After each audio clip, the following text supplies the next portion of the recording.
Assalamualaikum warahmatullahi wabarakatuh. Om Swastiastu, Namo Buddhaya, Shalom, salam kebajikan, salam taklim ma'rifat. Kajian ilmiah metafisika tasawuf Islam. Kali ini adalah edisi yang ke-11. Yang kita kupas adalah kriteria menyembah. Tentang ini, semua orang mengaku menyembah, ada yang disembah, tetapi kita ilmiahkan apa itu menyembah, siapa yang disembah, dan bagaimana teknis menyembah, termasuk juga parameter menyembah, variabel menyembah. Secara logika, menyembah dan disembah itu mestinya berhubungan. Dan seorang yang menyembah mestinya memberikan haknya kepada yang disembah, itu melebihi apa yang menjadi haknya, artinya memberikan hak yang lebih tinggi, lebih agung, lebih berkualitas kepada yang disembah. Kalau misalkan investasi saham gitu ya, yang disembah tentunya minimal menguasai saham 51%, dan yang menyembah adalah minimal 49%. Itu minim. Artinya orientasi kepada yang disembah itu mestinya lebih tinggi, lebih dihormati sebagai tujuan, sebagai alasan, sebagai kecintaan, sebagai kebaktian, pengabdian, dan sebagainya, yang orientasinya tadi adalah untuk yang disembah. Apa prakteknya dalam teknikal daripada menyembah dan disembah? Kebanyakan orang, mindset orang, persembahan ini analognya disebut ibadah, padahal belum tentu itu. Maka praktek menyembah adalah berupa sholat ataupun doa-doa dan sebagainya. Padahal endingnya nanti nggak harus berupa sholat saja.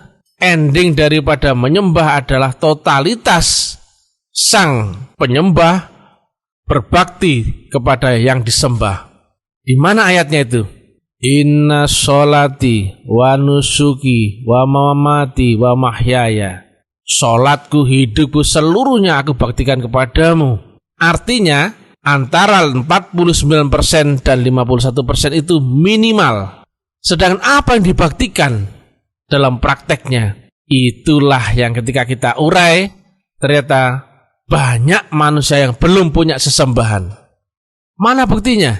Tentunya pengorbanan, pengabdian, dan kebaktian itu ada wujud nyatanya, yaitu dengan harta, pikiran, waktu, dan tenaga. Itu patokan dasar. Apakah hartamu telah kau baktikan kepada yang kau sembah melebihi dirimu, yaitu minimal 51% untuk dia dan 49% untuk kamu. Itu minimal. Apakah waktumu juga telah kau persembahkan 51% untuk dia dan 49%-nya untuk kamu. Tenagamu, pikiranmu. Demikianlah standar minimum daripada menyembah dan disembah. Sedangkan yang disembah pun engkau pun harus tahu ada kiblatnya. Jadi kita nggak menyembah angan-angan. Baktimu kemana titik fokusnya? Ibarat menembak, kalau nggak ada titik sasarannya, nggak mungkin kau bisa kena apa yang kau tuju. Nembak kucing, oh ada wujud kucingnya. Nembak sapi, oh ada sapinya. Nembak burung, ada burungnya. Lah kalau engkau mengaku menyembah Allah, kemana arah pandanganmu atau baktimu atau pengabdianmu? Kepada siapa yang kau hadapkan itu? Wajahmu menghadap kemana? Baktimu menghadap kemana? Inilah jika kita urai, ternyata banyak manusia yang mengaku beriman, yang mengaku telah beribadah, ternyata belum punya sesembahan dan belum bisa menyembah. Tadi syarat menyembah adalah minimal 49% untuk kamu, dan lebih besar lagi adalah untuk yang kau sembah. Dan syarat yang kau sembah itu pun mesti ada tujuannya, menghadapmu kemana. Inilah makanya di rukun Islam, di awal rukun Islam pertama kita diterangkan tentang wujud Allah. Mesti ada yang kau saksikan. Itulah titik fokus dalam engkau menyembah. Nah, kalau engkau menyembah tapi nggak tahu menghadap kemana, pasti sesat. Tuhanmu pun nggak tahu, dan baktimu seperti apa pun nggak tahu. Dan ternyata kalau kita urai secara matematika, apakah waktumu telah minimal memenuhi standar 51% untuk yang kau sembah? Tidak.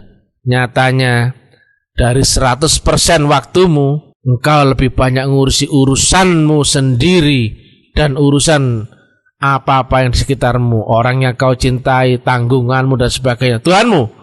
Enggak. Tuhanmu aja nggak tahu. Baktimu kemana pun nggak tahu.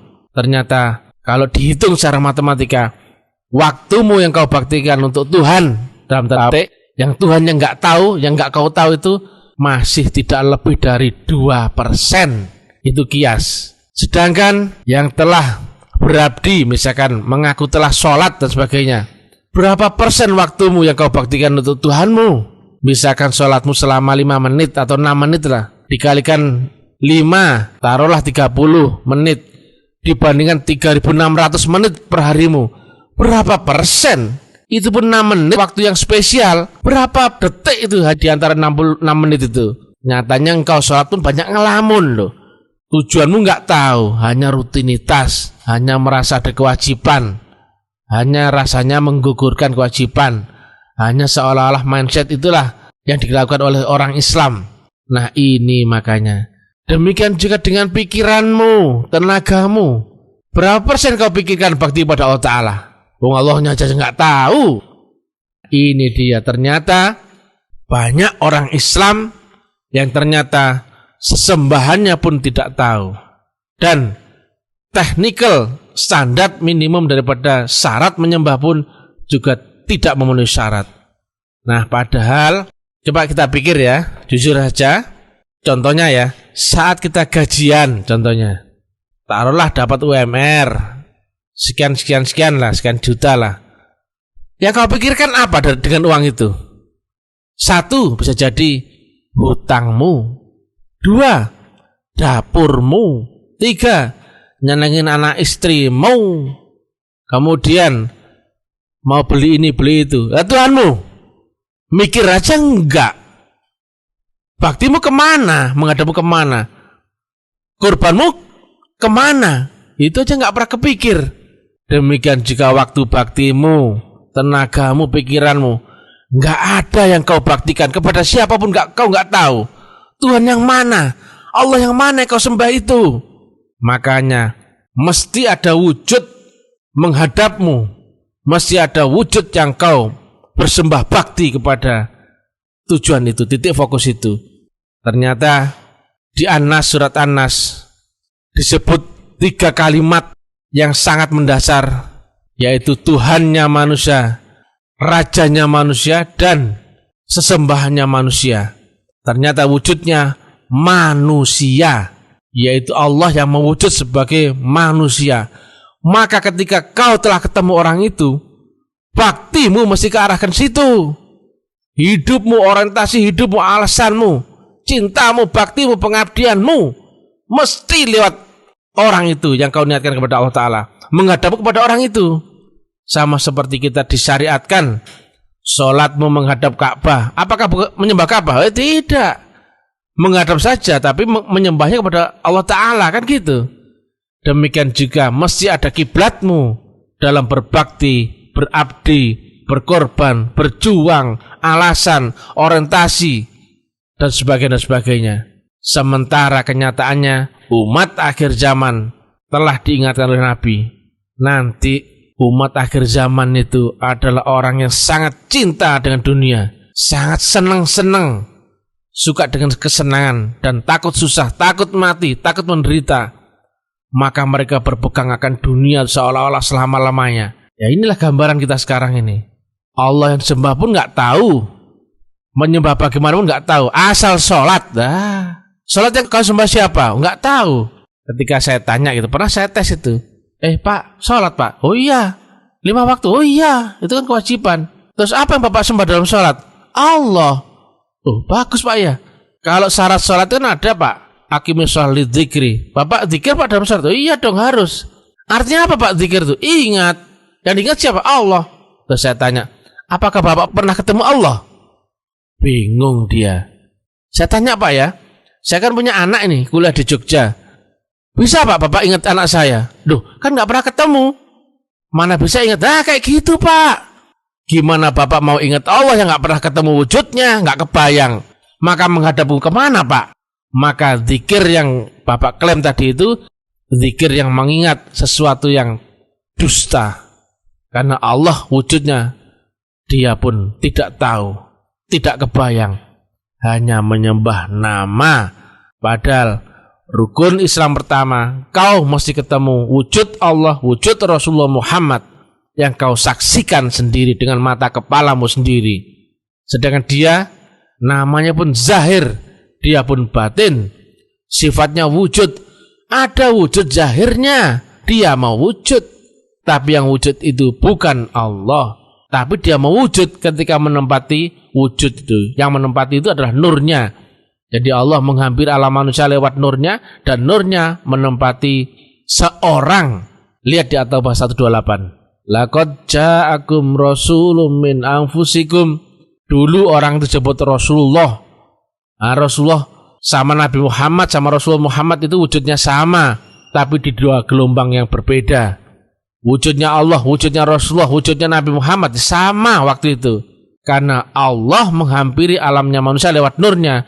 Nurnya itu mewakili daripada Allah itu sendiri, yaitu fi'il sifat. Sedangkan nurnya ada yang membawa. Maka wujudnya nur pasti akan serupa dengan orang yang membawa gelombang nurun ala nur tadi. Maka itulah kau menghadap, menyembahmu ke arah situ, arahnya ya. Menghadapmu ke situ, baktimu ke situ, korbanmu ke situ. Nah, kalau sudah ketemu yang kau sembah, apa yang kau kerjakan selain bakti? Baktimu lewat hartamu, tenagamu, pikiranmu, dan waktumu. Itulah yang dimaksud dengan inna sholati wa nusuki wa mamati wa mahyaya. Semua orang tahu ayat itu. Lah prakteknya, Tuhan aja nggak tahu. Menyembah pun nggak tahu syarat rukunnya. Kenyataannya, harta yang kau terima pun kau kantongi sendiri. Loh gitu kok nyembah. Gak sampai 5% kau baktikan untuk Tuhanmu. Tuhannya gak tahu loh. Gak sampai 5%. Itu bukan menyembah namanya. Itu partisipan. Asal ikut partisipasi. Kalau menyembah, kau mesti mendahulukan dia di atas urusanmu. Besar baktimu kepada dia melebihi urusanmu sendiri. Urusi urusanku, maka akan aku urusi urusanmu.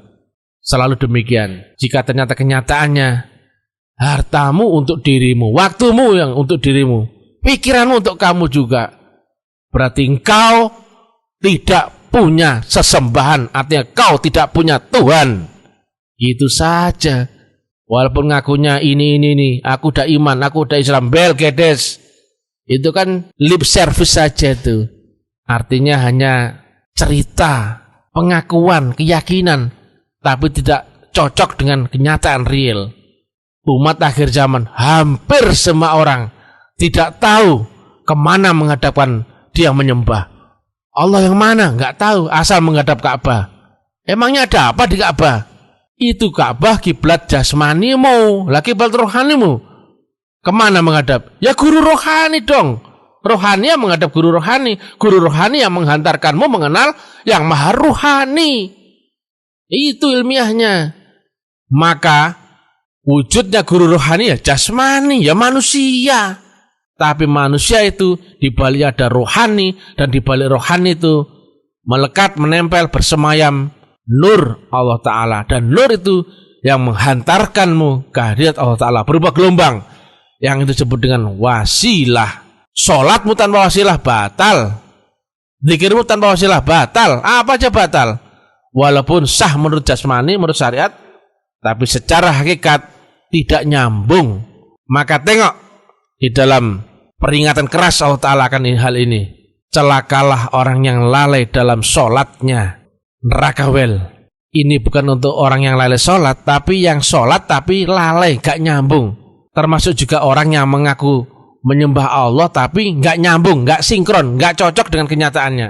Itu ancaman keras buat umat akhir zaman. Jangan tengok kanan kiri, maka kanan kiri gak ada yang dipercaya umat akhir zaman. Berangkatlah lewat dirimu sendiri. Kita harus memacu diri sendiri agar ketemu apa yang kriteria dia maksud Nabi. Ayat itu kan tadi, inna sholati wa nusuki, semua orang tahu. Lah prakteknya, waktumu berapa persen untuk Tuhanmu? Sangat minim, paling 0,1%. Hartamu itu pun kalau ingat sudah kau habiskan untuk urusan ini, baru kalau ada uang itu pun kalau ingat itu untuk sedekah, itu untuk ubudiyah, itu untuk apalah ceritanya. Itu kalau ingat. Akhir zaman memang. Makanya Nabi sampaikan di akhir zaman nanti banyak orang cerita tapi iman nggak sampai kerongkongan, cuman di mulut. Orang tidak tahu menceritakan kepada orang tidak tahu, dipercaya rame-rame. Dusta yang sesat menyesatkan. Mereka ini golongan ini banyak, tapi ibarat buih di lautan loh. Seperti santapan di atas meja yang disantap oleh musuh-musuhmu. Mereka banyak tapi tidak ada powernya, tidak ada potensinya. Karena gelombangmu gak nyambung. Karena engkau telah kehilangan nur daripada Allah Ta'ala. Imannya melesat bagian anak panah yang lepas dari busurnya. Artinya demikian cepatnya. Inilah gambaran akhir zaman. Kami hanya bisa mengingatkan, bagi yang peka, bagi yang mencari, silahkan carilah Allah. Lah ibadah kan dikiranya hanya rutinitas, asal sholat, zakat, puasa, haji. Kan itu. Ibadah itu mestinya engkau belajar pulang rohmu itu kepada Allah Ta'ala. Nah teknisnya memang lewat sholat dan sebagainya. Di balik itu ada metodologi. Lah gimana orang tahu syariat sholat misalkan, sudah takbir sampai salam. Tapi kan gak ada yang menerangkan bagaimana menyambungkan sholatmu ke Allah Ta'ala. Mana ada cerita itu? Gelombangmu berapa? Gelombang Allah berapa? Lewat mana? Siapa gurunya? Jalannya di mana? Variabelnya bagaimana? Kan gak pernah ada ngupas. Asal sholat. Padahal yang sholat tapi tidak beserta wasilah pasti gak nyambung, dan yang gak nyambung dianggap lalai. Dan lalai dapat cuman neraka. Well, itu dia. Makanya saya gak heran kenapa banyak bencana, musibah bertubi-tubi. Ya karena umatnya sudah gak nyambung sama Allah Ta'ala. Kalau kau berabdi kepada Allah Ta'ala, maka semesta pun tunduk kepadamu. Tapi kalau kau tidak berabdi kepada Allah Ta'ala dan putus hubunganmu, maka semesta pun menendang dirimu. Itu hukum. Tapi kami gak takut. Apapun keadaan zaman pasti menang. Karena beserta dengan zikrullah, beserta dengan Allah Ta'ala. Tapi yang zikir gak sembarangan, zikir yang bermetodologi. Nah itu tadi ya. Jadi menyembah itu mesti jelas arahnya, mesti jelas prakteknya, rukun syaratnya, menghadapmu kepada manusia. Lihat di Anas itu. Lihat juga di hadis Nabi, besertalah dengan Allah, jika belum bisa beserta dengan Allah, beserta dengan orang yang telah beserta dengan Allah. Orang itu gelombangnya telah beserta dengan Allah. Menghadapmu ke situ. Jadi bukan Allah angan-angan, dia itu laisa kamitslihi syai'un. Tidak bisa kau bayangkan, tapi dia mewujud. Yang wujud itu tapi bukan Allah. Tapi Allah di balik yang wujud itu. Maka menghadapmu kepada Allah Ta'ala, ya mesti keisi itu dong. Karena Allah yang tergambar di alamnya manusia adalah wujud manusia. Demikian, mudah-mudahan manfaat. Salam taklim marifat, salam kebangkitan tasawuf ilmiah. Jangan lupa ikuti uraian-uraian ilmiah kami di FB, WA, YouTube, Instagram, Telegram, dan lain-lain. Dan bagi yang serius ingin belajar, silakan hubungi admin. Bantu share uraian-uraian kami kemana-mana agar banyak saudara lain yang ikut tercerahkan. Pahami dulu menyembah dan disembah, supaya kita nggak sia-sia hidupmu ini. Jangan sampai kita sudah di dunia menderita, mati pun mati su'ul khotimah. Wah, neraka sudah. Kau harus tahu siapa yang kau sembah, harus tahu. Dan bagaimana caramu menyembah. Menyembah itu kau baktikan alasanmu, tujuanmu, orientasimu, kecintaanmu untuk yang kau sembah, melebihi dirimu sendiri. Itu mutlak. Maka hati-hati umat akhir zaman, yang telah diingatkan Nabi, Islam akan menjadi asing. Makanya kami ngomong gini, asing. Loh, menyembah kok diurai. Begitu saya urai, loh iya ya, kok nggak sama dengan yang saya kerjakan selama ini ya. Nah itulah akhir zaman. Ilahi anta maksudi waridhaka matlubi. Wassalamualaikum warahmatullahi wabarakatuh.